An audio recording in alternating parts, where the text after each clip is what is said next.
Të gjitha këto i misheron më së miri deformimi i rezultatit që ndodhin në Tiranë. Po e them edhe një herë, Tirana është shumë më e madhe, është shumë e vështirë të kapësh fenomenet, por vetëm në 2 ditë të fundit fushatës në Tiranë, apo në ditën e zgjedhjeve dhe më pas, mos harroni që unë kam kapur në flagrancë një zyrë elektorale të padeklaruar që e mori përsipër pronësinë e saj Erion Braça. Kam telefonuar task forcën e Spakut live para mediave, live telefonoja task forcën e Spakut që ka qenë jo dështim, por alibia më e madhe e Edi Ramës për vjedhjen e këtyre zgjedhjeve ka qenë task forca e Spakut për krimet elektorale, që ka 0 bilanc, 0, dhe këtë më së miri e misherojnë 2 vendime qesharake. E para vendimi për të mos bërë publik marrjen si të pandehurit Benet Becit, kryetarit Bashkisë Shkodër, ju e keni parë vetëm ditën e djeshme që ka dalë publike në 24 orët e fundit.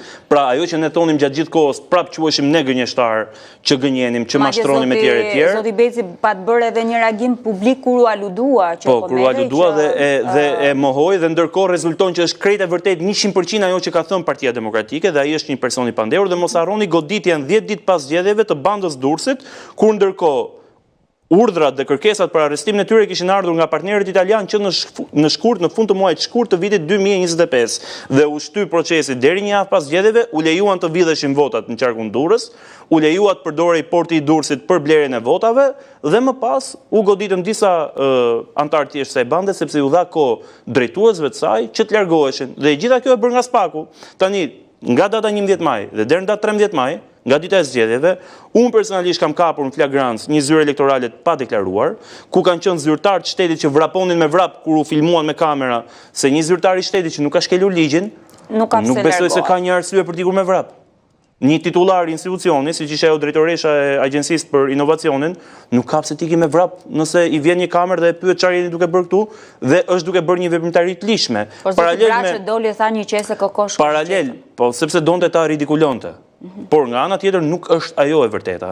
Aty u dha kohë mjaftueshëm Braçës edhe bashkëpunëtorëve të tjerë të hiqnin të gjitha materialet zgjedhore, qoftë nga muret, sepse janë vizibël, ishin të dukshme, qoftë laptopat, qoftë materialet e tjera, apo para çka kanë patur në zyrë, ti paketonin plaçkat e tyre dhe t'iknin me vrap ato antarë të asaj zyre ilegale. Dhe ndërkohë kur unë kam mbritur, telefonoja, 2 herë kam telefonuar task forcën e Spakut, nuk kam marrë përgjigje live para mediave. Dhe unë jam drejtues politik i qarkut Tiranë, kandidat për deputet, dhe kur nuk më përgjigjen mua, imagjinoni një qytetar thjesht që do të denoncoj një krim zgjedhor apo do të denoncoj një krim tjetër. 6 herë kam telefonuar policinë e shtetit, që ndronte patrulla e policisë 30 metra larg, e shihej me sy të lirë dhe nuk vinte për 90 minuta. Ndërkohë ne i thrisnim dhe i kërkonim, i kam marrë 6 herë në telefon. Paralel me mua të njëjtën gjë bënte Klevis Balliu në zonën e Astirit, ku gjente një zyrë elektorale të padeklaruar, e denonconte publikisht në polici, në media, e kudo, dhe askush nuk reagonte.